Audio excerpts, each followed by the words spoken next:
Festival. License and registration? Don't make me ask twice. Officer, I'm just picking up food. What's the problem here? The problem is you fitting a description. ID, right now. I'm a federal agent, CIA Intelligence Officer Marcus Washington. This is profiling. Sure you are. And I'm the president. Step out My of the vehicle. credentials are in my wallet. You're being recorded by... The body camera recording you just watched captured everything in high definition.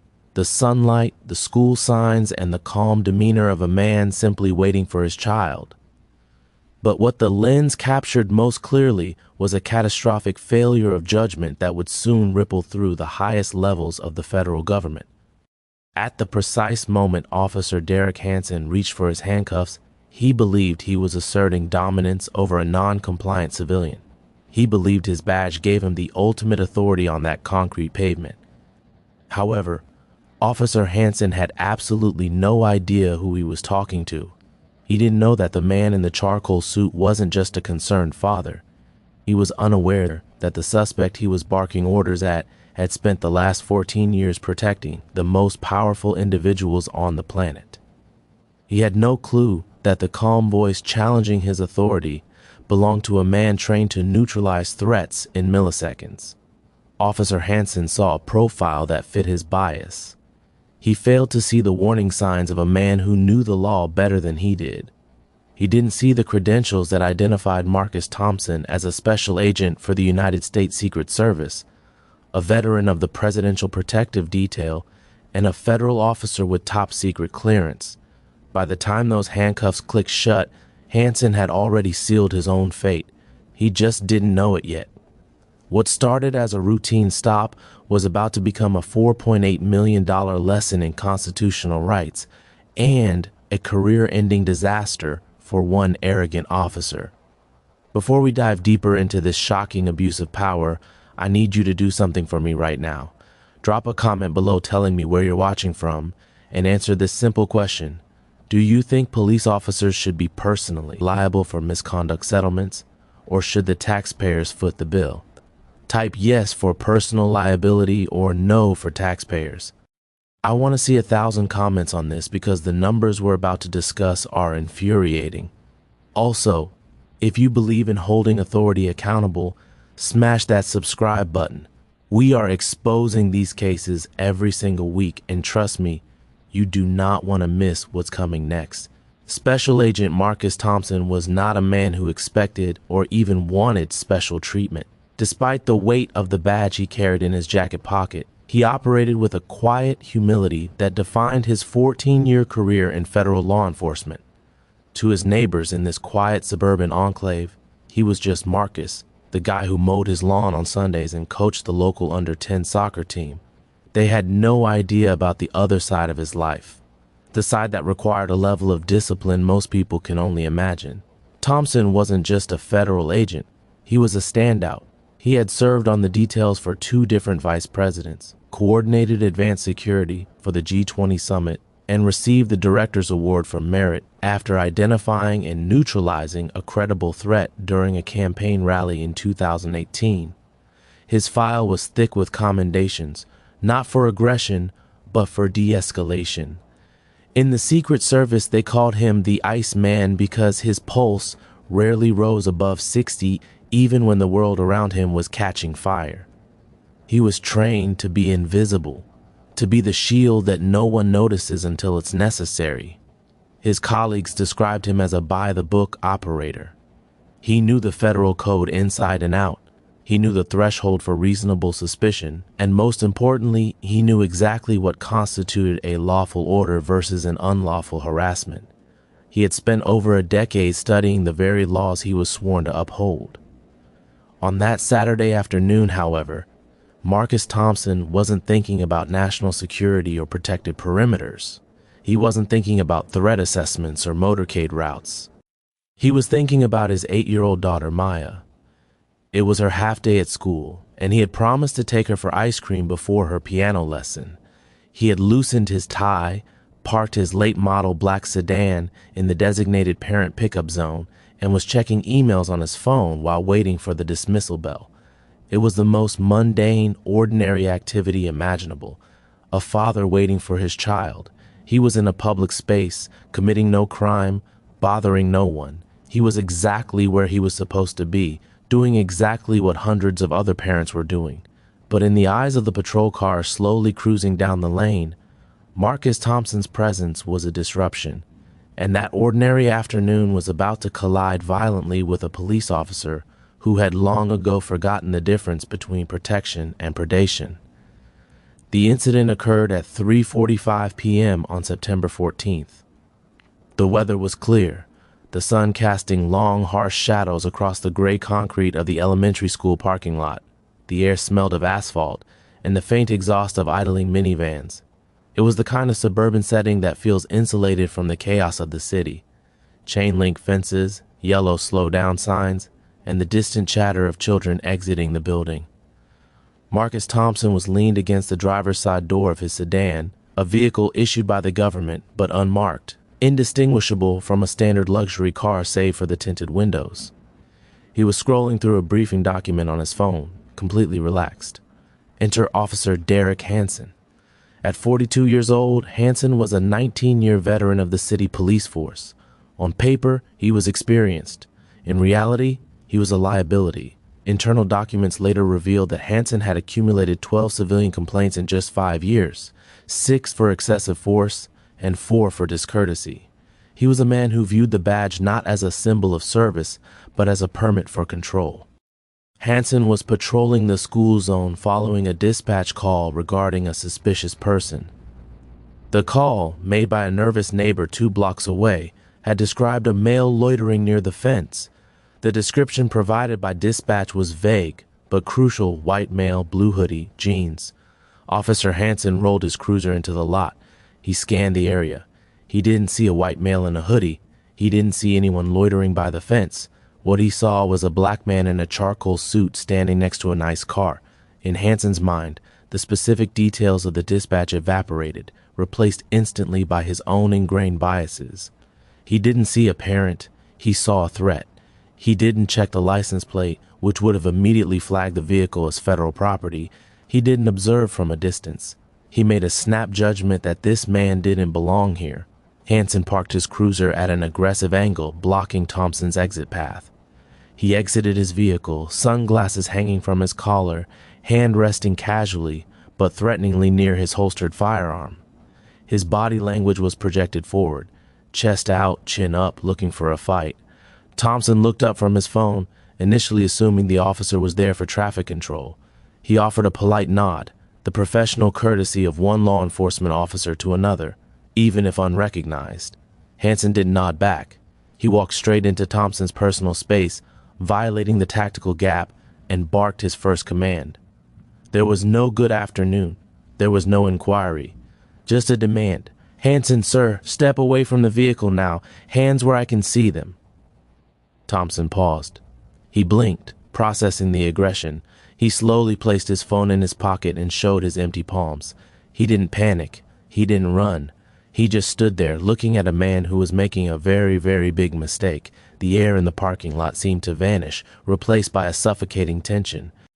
Parents loading children into cars nearby froze, sensing the shift in atmosphere. Several pulled out their phones. "Hansen, I said step away from the vehicle. Don't make me tell you again. Thompson, officer, I'm just picking up my daughter from school. What's the problem here?" Thompson's voice was level, almost bored. He was utilizing the very de-escalation techniques he taught at the academy. He knew that matching Hansen's anger would only give the officer the excuse he was desperate for. "Hansen, you match a description. I need to see identification immediately." "Thompson, a description?" "Officer, with all due respect, I'm waiting for my child. Unless you can articulate a specific crime I'm suspected of committing, this is a consensual encounter." Hansen stiffened. Civilians weren't supposed to know phrases like consensual encounter. He stepped closer, his finger jabbing toward Thompson's chest. "Hansen, I don't need to explain myself to you. This is a Terry stop. You're detained. ID. Now, Thompson, a Terry stop requires reasonable suspicion of criminal activity, officer. Terry v. Ohio. Being a black man in a suit at a school isn't a crime." The mention of the Supreme Court case hit Hansen like a slap in the face. His face reddened. He realized, perhaps subconsciously, that he was losing control of the narrative. But instead of backing down, his ego forced him to double down. Hansen, you want to play lawyer? Fine. Failure to identify. That's an arrestable offense in this state. Thompson, only if the stop is lawful, officer. I'm Special Agent Marcus Thompson, United States Secret Service. My credentials are in my jacket inside the car. This was the off-ramp. This was the moment Hansen could have paused, checked the story, and saved his career. But he didn't hear Secret Service. He only heard defiance. Hansen, sure you are. And I'm the director of the FBI. Keep your hands up and turn around slowly. Thompson, Officer Hansen, badge 472. You're being recorded. This will not end well for you. I am a federal agent. Hansen reached for his radio, but not to call for verification. He keyed the mic to signal dispatch he was initiating an arrest. Hansen, you threatening me? That's obstruction. Turn around now. Thompson, my body camera is active. My supervisor is already notified. You should stop. Hansen lunged forward, grabbing Thompson's left wrist and wrenching it behind his back. Thompson didn't resist. He allowed his arm to be manipulated, his posture rigid but compliant. He knew that any physical resistance, even defensive, would be written up as assault on an officer. Hansen, stop resisting. Stop fighting me. Thompson, I am not resisting. Look at the camera. I am standing still. Hansen, turn around. Spread your legs. Hansen kicked Thompson's ankles apart harder than necessary. He slammed Thompson against the side of the sedan, the federal government sedan. Thompson, officer, you are violating the Fourth Amendment. You have no probable cause. You are making a grave error. Hansen ignored him, fumbling for his handcuffs. His breathing was heavy, erratic. He was pumped full of adrenaline and anger. Hansen, you're done. You're going to jail. We'll see how much of a big shot agent you are in a holding cell. Pause for a second. Have you ever been in a situation where someone with a little bit of power refused to listen to reason? Type yes or no in the comments. I want to read your stories. As the metal cuffs ratcheted tight around Thompson's wrists, the crowd of parents began to murmur. Phones were held high. Hansen looked around, wild-eyed, realizing he had an audience. Hansen, back up. Everyone back up. Police business. Thompson, officer. My credentials are in the left breast pocket of my jacket. I am instructing you to retrieve them before you place me in that vehicle. Hansen, I'm not touching your jacket. You can tell it to the judge. Hansen shoved Thompson toward the cruiser. Thompson walked with dignity, his head high, even as he was being manhandled by a man who wasn't fit to shine his shoes. Thompson, under Arizona v. Johnson, you have no right to extend this stop. You are now kidnapping a federal officer. Hansen, shut up. Get in the car. Hansen shoved Thompson's head down, the classic police move, and forced him into the cramped, plastic back seat of the cruiser. He slammed the door with a sense of finality. Inside the cruiser, Thompson sat in the cage. He didn't scream. He didn't kick the window. He took a deep breath, closed his eyes for a second, and began memorizing every detail. The smell of stale coffee, the time on the dashboard clock, 3:52 p.m., the badge number again, 472. He was already composing the report in his head. Outside, Hansen was puffing his chest, feeling victorious. He had won. He had taken the guy in the suit down a peg. He got back in the driver's seat, radioed one in custody, and pulled away. He thought the hard part was over. He had no idea that the real nightmare was just beginning. The ride to the precinct was only 10 minutes, but the silence inside the patrol car was deafening. The smell of industrial cleaner and old sweat permeated the back seat, a stark contrast to the leather interior of the vehicle Thompson had just been pulled from. Thompson sat motionless, his hands losing circulation in the tight metal cuffs, staring at the back of Hansen's head. He watched Hansen's eyes in the rearview mirror, eyes that were still darting around, fueled by adrenaline, completely oblivious to the cliff he had just driven off. When they arrived at the precinct, Hansen pulled into the sally port with a dramatic flourish. He hauled Thompson out of the car, parading his collar into the booking area. The fluorescent lights buzzed overhead, casting a sickly pallor on the scene. Hansen shoved Thompson toward the booking counter. Hansen, booking one for obstruction, resisting, and failure to ID. Guy thinks he's Secret Service. The booking officer, Sergeant Miller, looked up from his computer. He was an older guy, close to retirement, who had seen it all. He looked at Hansen, sweating and agitated. Then he looked at Thompson, calm, suited, professional, despite the handcuffs. Sergeant Miller, Secret Service, huh? Hansen, yeah, claims he's a spook. Probably bought the badge online. Hansen began the standard search procedure.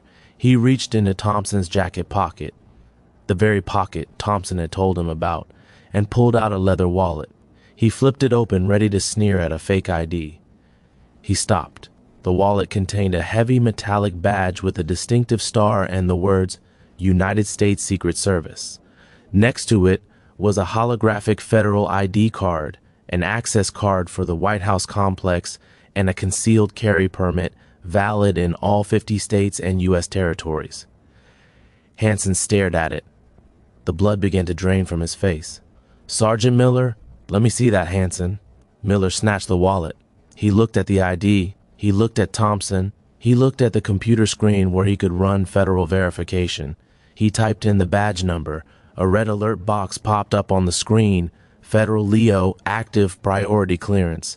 Miller's face went pale. He stood up so fast his chair rolled back and hit the wall. Sergeant Miller, Hansen, uncuff him, now. Hansen, what? Sarge, he resisted. Sergeant Miller, take the damn cuffs off right now. Do you know who this is? The room went silent. Other officers stopped what they were doing. Hansen's hands shook as he reached for his key. The click of the handcuffs unlocking sounded like a gunshot in the quiet room. Thompson rubbed his wrists. He didn't look at Hansen. He looked directly at Sergeant Miller. Thompson, I need to speak to the watch commander, and I need my phone. I have a call to make to the special agent in charge of the field office. Miller was already on the phone. Captain, you need to get down here. Yeah. Hansen brought in a Fed. No, a real one. Presidential detail. Yes, sir. Right now, within 3 minutes, the watch commander, Captain Reynolds, burst into the booking room. He took one look at Thompson's credentials and looked like he might vomit. This wasn't just a bad arrest. This was an interagency diplomatic incident. Captain Reynolds, Agent Thompson, I don't know what to say. There's been a terrible misunderstanding. Thompson, it wasn't a misunderstanding, Captain. It was a violation of civil rights under color of law. I was kidnapped from my daughter's school zone. I want that officer's badge number, and I want a copy of all body camera footage preserved immediately. Hansen was standing in the corner, shrinking. He looked small now. The arrogance was gone, replaced by the terrifying realization that his pension, his career, and his freedom were dissolving in real time. Do you think the booking sergeant should have intervened sooner, or was the system working as intended by catching it at the station? Let me know below. Thompson was escorted to a private office, not a cell. Coffee was offered. It was declined. He made his call. Sir, it's Thompson. I've been arrested by local PD. Yes, release now. No, I'm fine, but we have a problem. Marcus Thompson walked out of that precinct 45 minutes later, not as a suspect, but as a plaintiff. He didn't go home to rest. He went straight to the federal courthouse to meet with a civil rights attorney and a representative from the ACLU.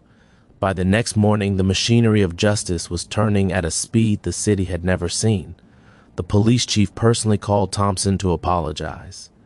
Thompson accepted the call, recorded it, and politely informed the chief that apologies don't fix constitutional violations. 3 days later, the lawsuit was filed. It was a 45-page masterpiece of legal argumentation. The allegations were blistering, false imprisonment, assault and battery, intentional infliction of emotional distress, and severe violations of the 4th and 14th Amendments. But what truly set the city on fire was the video. Thompson's lawyer released the body camera footage, the same footage we showed you at the start, along with the bystander video from the parents. It hit the internet like a bomb. First, it was local news, then cable networks. Then it went viral globally. 5 million views in 24 hours. The image of a uniformed officer sneering at a calm black federal agent became the defining meme of police overreach for the year. The contrast was too perfect, too painful. Under intense public pressure, the department's Internal Affairs Division launched an expedited investigation. Usually these things take months. This one took weeks. They pulled Hansen's records, all of them. What they found was a pattern so undeniable it was criminal. Data analysis revealed that Officer Hansen stopped black drivers 4 times more often than white drivers, despite patrolling a precinct that was 70% white. His search success rate, finding contraband, was abysmal, less than 2%. He was fishing, he was profiling. But the smoking gun was the dispatch log from that day. The investigators listened to the original 911 call. The caller had reported a white male teenager in a blue hoodie looking into car windows. Hansen had arrested a 38-year-old black man in a charcoal suit. There was no resemblance, no hoodie, no jeans, no similar age. The only connecting factor was Hansen's assumption that a black man in a nice car didn't belong. The investigation concluded that Hansen had fabricated the match of description claim to justify an illegal stop. He had lied on his arrest report, he had lied to his sergeant, and he had lied to a federal agent. The investigation report was damning. It concluded that Hansen had acted with malice and reckless disregard for policy and law. It wasn't just a mistake, it was a targeted attack. The fallout was swift and brutal. 30 days after the arrest, Officer Derek Hansen was terminated. The termination letter, which became public record, cited gross misconduct, truthfulness violations, and conduct unbecoming of an officer. Hansen attempted to appeal through his union, arguing he made an honest mistake in the heat of the moment. The arbitration board laughed him out of the room. The video evidence was too clear, but firing one bad apple wasn't enough. The Department of Justice, DOJ, Civil Rights Division, opened a pattern or practice investigation into the entire city police department. The report, released 6 months later, was 120 pages of systemic failure. It found that the department had failed to train officers on implicit bias, failed to audit body camera footage, and failed to discipline officers with high complaint rates. The city was forced into a consent decree, a federal court order mandating specific reforms. These included mandatory quarterly bias training for all officers, a new duty to intervene policy requiring officers to stop colleagues from committing rights violations, an overhaul of the stop and frisk policy, independent civilian oversight of all use of force complaints. And then came the check, to settle the civil rights lawsuit and avoid a humiliating public trial where Agent Thompson would take the stand. The city agreed to pay. The initial offer was $500,000. Thompson's team rejected it. They settled for $4, $8 million. It was one of the largest individual settlements for a non-injury false arrest in the state's history. Agent Thompson, true to his character, didn't buy a yacht. In a press conference, he announced he was donating a significant portion of the settlement to the NAACP Legal Defense Fund and establishing a scholarship for minority students entering criminal justice programs. "This money doesn't give me back my dignity in that parking lot," Thompson said, standing at a podium, looking every bit the statesman. "But if it forces the city to think twice before violating the next person's rights, then it was worth the fight." As for Derek Hansen, he was decertified by the State Peace Officer Standards Board. He can never work in law enforcement again. The last reports indicated he was working security for a warehouse distribution center, a job where he carries a flashlight, not a gun, and has no authority to arrest anyone. This story matters because it shatters the myth of compliance. We are often told that if you just comply, if you just dress nicely, if you just speak respectfully, you will be safe. Marcus Thompson did all of that. He was the perfect victim. He was a federal agent, armed with the law, dressed in a suit, speaking with perfect diction. He had more authority in his pinky finger than Officer Hansen had in his entire body. And still, it happened. If a Secret Service agent can be handcuffed and thrown into a cruiser in front of his daughter's school, imagine what happens to the 19-year-old college student in a hoodie. Imagine what happens to the plumber driving a work van. Imagine the people who don't know Terry v. Ohio or Arizona v. Johnson. Agent Thompson's badge saved him from jail, but it shouldn't be a requirement for basic human respect. The system worked in the end, but only because the victim was powerful enough to force it to work. Accountability shouldn't be a luxury item reserved for federal agents. This settlement cost the taxpayers $4, $8 million. That is money that could have gone to schools, to roads, to parks. Instead, it paid for the arrogance of one officer and the negligence of a department that kept him on the street. I want you to take one thing away from this video: know your rights, read up on them. Because as we saw today, knowing the law is sometimes your only shield. If you believe this officer got what he deserved, hit that like button. If you think $4, $8 million was too much or not enough, tell me in the comments. And please, share this video. The algorithm tries to bury these stories, but we can't let that happen. Subscribe if you haven't already. Turn on those notifications and stay safe out there.